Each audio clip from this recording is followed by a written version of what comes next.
दोस्तों एक बात बताओ। ये जो अंबानी है, अदानी है, टाटा है, ये जो बड़ा बड़ा जो हम लोग का इंडस्ट्रियलिस्ट है इन इंडिया में, ये लोग का तो सैलरी 15 करोड़, 20 करोड़, 25 करोड़ है मैक्सिमम इन अ ईयर। तो ये लोग इतना आसानी से इतना अच्छा ज़िंदगी कैसे जी रहा है? इस लोगों के पास इतना अच्छा अच्छा घर है, इतना अच्छा अच्छा गाड़ी है, रोल्स रॉयल्स है, BMW है, मर्सिडीज है। ये कहाँ से आ रहा है? कभी सोचा है? हाँ, एक्चुअली ये जो आता है ना, ये इसका सैलरी इनकम से नहीं आता है। ये पूरा आता है उसका इन्वेस्टमेंट इनकम से। ये इन्वेस्टमेंट इनकम होता क्या है? ये इन्वेस्टमेंट इनकम कोई बारे में आज हम बात करेंगे एंड हम लोग ये देखेंगे पावर ऑफ कंपाउंडिंग का कैसे काम होता है सालों में, 5 साल, 10 साल, 20 सालों में। ये लेके आज पूरा वीडियो हम बनाया। चलो शुरू करते हैं एक नया video. Welcome to my channel CMA Abhijit Dhar. कभी कभी ऐसा लगता है ना, जब हम 50,000, 60,000, 1 लाख इनकम करते हैं तो भी कुछ करने के लिए थोड़ा सोचना पड़ता है। हाँ लगता है, हमको पता है तुम लोग के पास घर घर है, बाड़ी है, कार है, सब कुछ है, तो भी कुछ बड़ा कुछ करने के लिए सोचना पड़ता है ना। एक फॉरेन टूर जाने के लिए भी सोचना पड़ता है, 1 लाख, 2 लाख लगेगा, 3 लाख लगेगा, सोचना पड़ता है ना। तो ये जब सोचना नहीं पड़े उसलिए हम लोग ये वीडियो लेके आया। ये वीडियो में हम compounding of interest, compounding of power का बात करेंगे, ये कैसे काम करता है। एक बंदा है उसका नाम है राम, एक बंदा है उसका नाम है सैम। दोनों का ही सैलरी सेम है एंड दोनों ही साल में 1 लाख रुपया सेव करता है। सैम भी 1 लाख रुपया सेव करता है, राम भी 1 लाख रुपया सेव करता है। बट ये जो राम है एंड सैम है, ये थोड़ा डिफरेंस ये है, राम FD में सेव करता है एंड सेविंग्स डिपॉजिट और रिकरिंग डिपॉजिट में सेव करता है। बट सैम थोड़ा इंटेलिजेंट है। वो क्या करता है, वो 1 लाख वो क्या करता है, वो म्यूचुअल फंड स्टॉक में इन्वेस्ट करता है। दोनों में फ़र्क क्या हो गया? दोनों में फ़र्क ये हो गया, ये जो बंदा राम सैम है, ये कहाँ करता है सेविंग, इसके हिसाब से उसको 6%, 7% रिटर्न मिलता है। एंड इसके पास जो पैसा है वो जो इन्वेस्ट करता है, इसको 12%, 15%, 60%, कभी कभी 20% भी हो सकता है, कभी कभी 25% भी हो सकता है, कभी कभी -5% भी हो सकता है, कभी कभी 10% भी हो सकता है। बट अल्टीमेटली लॉन्ग टर्म में उसका मान मान लीजिए उसका 12% to 15% ग्रोथ हो रहा है। तो ये जो 1 लाख ये सेव कर रहा है राम, उसका जो 6%, 7% रिटर्न है, वो तो इंडिया का इन्फ्लेशन भी बीट नहीं कर पा रहा है। इंडिया का इन्फ्लेशन ही है 6 to 7%। उसके हिसाब से उसको चार्जेस भी लगेगा 1%, 2% बैंक का चार्जेस, इसका चार्जेस बहुत कुछ करता है। बट इसके हिसाब से इसका उतना कुछ नहीं कटेगा, तो उसके पास उसको भी चार्जेस कटेगा थोड़ा बहुत 0.25%। तो दोनों में फ़र्क ये हो गया, ये शॉर्ट टर्म में इसका फ़ायदा नहीं मिलेगा। अगर आप सोच लीजिए 1 लाख रुपया आप शेयर में इन्वेस्ट कर दिया और 1 लाख रुपया FD में इन्वेस्ट कर दिया, ऐसा कुछ फ़र्क नहीं पड़ेगा, 2 साल में भी नहीं पड़ेगा। ये लॉन्ग टर्म के लिए तुम 20 साल काम कर लिया, 25 साल काम कर लिया, उसके बाद वो 1 लाख करके जब तुम 20 लाख मार्केट में डाल दोगे ना, वो 20 साल के बाद जो कंपाउंड होगा, उसका जो फ़ायदा मिलेगा, तुमको शायद जॉब भी नहीं करना पड़ा। ठीक है, आप रिटायरमेंट के तरह भी देख सकते हैं। बट ये जो राम है, राम को थोड़ा करना पड़ेगा। क्यों राम को करना पड़ेगा? क्योंकि राम जैसे कंपाउंडिंग किया, उसका पैसा ऐसे हिसाब से नहीं ग्रो होगा। क्योंकि अगर मान लो 20 लाख डाला 20 साल में, उसका पैसा मान लो 40 लाख, फिर 45 लाख भी हुआ। बट ये 45 लाख जो होगा, ये 45 लाख का हिसाब से इंडिया में इन्फ्लेशन भी बढ़ेगा, चीज़ महंगा होगा। ठीक है, बट सैम का हिसाब से ये जो 20 लाख डाला, ये 20 लाख 40 लाख नहीं होगा, ये 1 करोड़, 1.5 करोड़ होगा।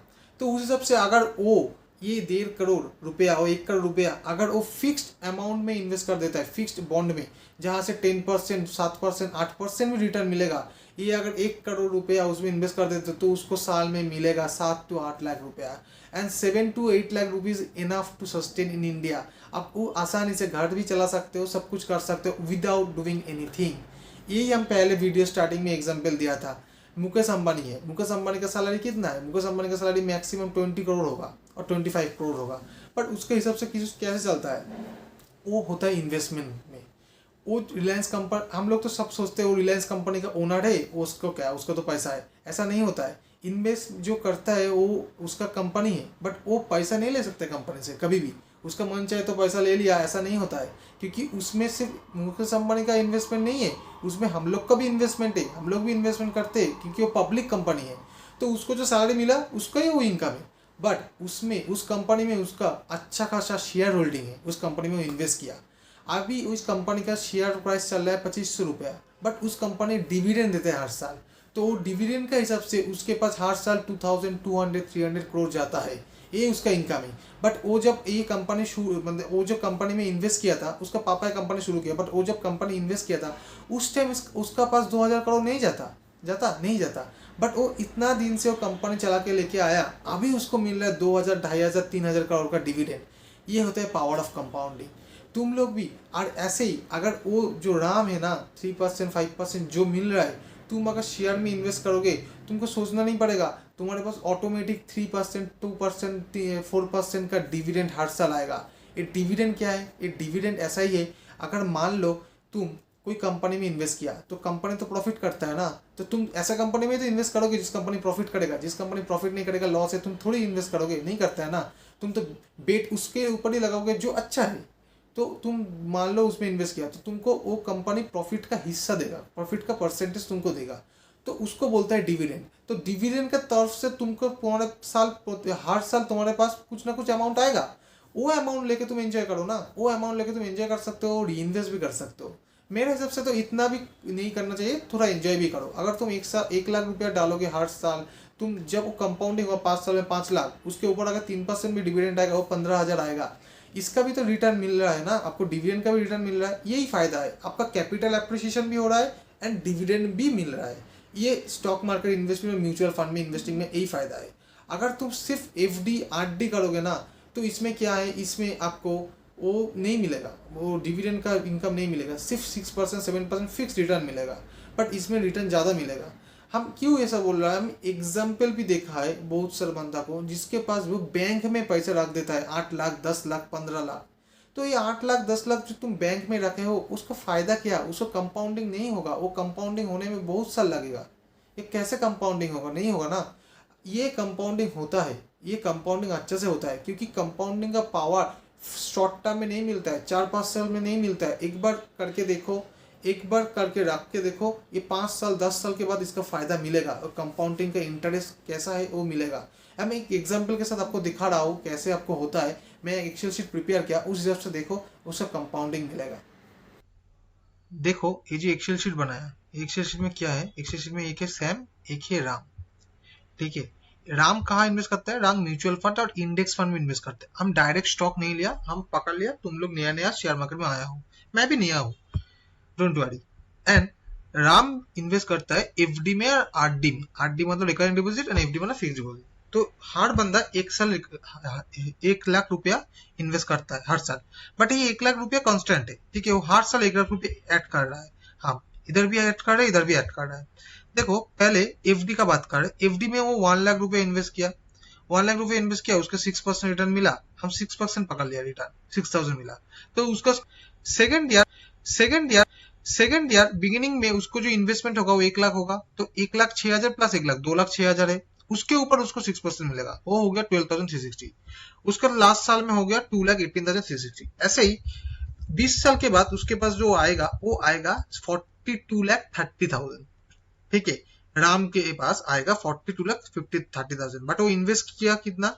उसको इन्वेस्ट किया था अल्टीमेटली 20 लाख रुपीज, उसके हिसाब से उसका आया 42,30,000।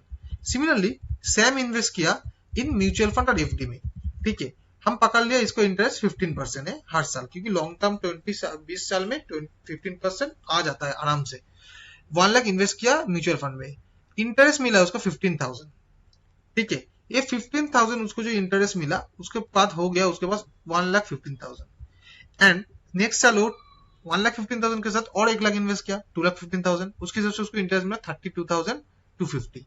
एंड उसको end of the year second year कितना हो गया? 2,47,250। ऐसे ही 20 साल बाद उसके पास जो अमाउंट आएगा, 20 साल बाद उसके पास जो अमाउंट होगा वो 1,17,81,000 है। तो ये जो दोनों डिफरेंस है, राम क्या करता है या सैम क्या करता है? सेम इनकम करता है, सेम इन्वेस्ट करता है, बट राम थोड़ा डांटता है, मतलब उसको थोड़ा ये है जो मेरा पैसा अगर उधर डूब गया तो। बट सैम उतना डांटता नहीं है, वो क्या है, वो ठीक ठाक है। वो अगर ये दोनों में डिफरेंस आएगा, ये जो वेल्थ क्रिएशन, इसमें 75,50,000 का डिफरेंस आएगा। मतलब राम के पास रहेगा 42 लाख एंड सैम के पास रहेगा 1,17 लाख। तो 75 लाख का डिफरेंस है। अगर यही अमाउंट, यही 1,17 लाख के 1 करोड़ अगर वो फिक्स डिपॉजिट बॉन्ड में 10% के हिसाब से इन्वेस्ट कर देता है, तो उसको हर साल 1 लाख रुपया मिलेगा, 10 लाख रुपया मिलेगा हर साल। तो 10 लाख रुपया से वो 20 साल बाद वो घूम भी सकता है, कुछ खरीद भी सकता है, घर भी चला सकता है। ये हम तुम लोग को समझने के लिए बोल रहा हूँ, ये थोड़ा सोच लो, सोच के करो। तुम देख लिया ना कि कैसे हिसाब से कैसे पैसा ग्रो हो रहा है, कैसे कंपाउंडिंग का काम हो रहा है। ये हम बोलना चाहते थे। ये कंपाउंडिंग का इस्तेमाल करो, कंपाउंडिंग का यूज़ करो। कंपाउंडिंग अच्छा चीज़ है। लॉन्ग टर्म में कंपनी नीचे नहीं जाता है, लॉन्ग टर्म में कंपनी का अच्छा जाता है। देखो तुम तो एक कंपनी में नहीं इन्वेस्ट कर रहे हो ना, तुम एक साथ 10 कंपनी, 12 कंपनी में इन्वेस्ट कर रहे हो। और तुम म्यूचुअल फंड में इन्वेस्ट कर रहे हो, जो भी है वो भी मिक्स ऑफ कंपनी है। अगर तुम 12 कंपनी में इन्वेस्ट करो, 12 कंपनी तो नहीं डूब सकते, नहीं डूब सकते ना। अगर मान लो जब कुछ सब्जी का प्राइस महंगा हो जाता है, ऑनियन का प्राइस ऐसे महंगा हो गया, तुम खाना छोड़ दिया? खाना तो नहीं छोड़ा ना। तुम क्या किया, ऑनियन को छोड़ के और भी जो सब्जी है, जो वेजिटेबल है, उसको लेके तुम खाना खाते थे। ऐसे ही अगर एक कंपनी का परफॉर्मेंस खराब है, एक कंपनी का शेयर प्राइस डाउन हो गया, क्या बात, कोई बात नहीं। एक एक एक पूरा ये जो होता है, ये बॉक्स होता है, उसमें जो पोटैटो रहता है, वो पोटैटो में 2-3 पोटैटो खराब होता है, तो इसका मतलब नहीं है हर पोटैटो खराब है, नहीं है ना। तो उस हिसाब से तुमको देखना पड़ेगा। तो तुम्हारा जो पोर्टफोलियो रहेगा, वो पोर्टफोलियो में जो 10-12 कंपनी रहेगा, ये कंपनी का जो फायदा है, एक कंपनी 2 कंपनी खराब हो सकता है, हर कंपनी खराब नहीं हो सकता। अगर मान लो 5 कंपनी भी खराब है और 5 कंपनी अच्छा है ना, ये 5 कंपनी का जो कंपाउंडिंग होगा, ये कंपाउंडिंग अच्छा है। कोई बात नहीं, अगर तुमको पता नहीं है शेयर मार्केट के बारे में, तो म्यूचुअल फंड करो। जो कंपनी में जो इंडिया में जो बेस्ट 50 कंपनी है, उसमें इन्वेस्ट करो। ये 50 कंपनी में इन्वेस्ट करने की भी फ़ायदा मिलता है, क्योंकि एक 5 साल अगर तुम देखोगे तो हिंदुस्तान यूनिलीवर 90% रिटर्न दिया। अगर तुम ब्रिटानिया का जाओगे तो ब्रिटानिया भी आसपास 87%, 67% रिटर्न दिया। तो 5 साल में अगर 90% रिटर्न दिया, मतलब कितना हो गया, मतलब लगभग 17-18% का रिटर्न हो गया हर साल। तुमको ये फिक्स डिपॉजिट, रिकरिंग डिपॉजिट से नहीं मिलेगा, ये मिलेगा उसमें ही। तो ऐसा बहुत सारा कंपनी है, आईटीसी है, ठीक है, डाबोर है, इमामी है, इन्फोसिस है, टीसीएस है, बहुत सारा कंपनी है, इसको रिटर्न अच्छा है। तो ये इस्तेमाल करो, ये इस्तेमाल करके देखो, इसमें इन्वेस्ट करो। ये कंपनी अच्छा है, क्योंकि तुमको पता है, सब लोगों को पता है ये कंपनी अच्छा है। तो ये कंपनी कभी नीचे नहीं जाएगा, मतलब शॉर्ट टर्म में जा सकते हो पर लॉन्ग टर्म में जाएगा। तो ये इस्तेमाल करो। आज के लिए वीडियो इतना ही। चैनल को सब्सक्राइब करो, लाइक करो एंड शेयर करो फ्रेंड लोग के साथ। मैं मोटिवेट हूँ, और भी आपके पास और भी वीडियो लेके आएंगे। And thank you.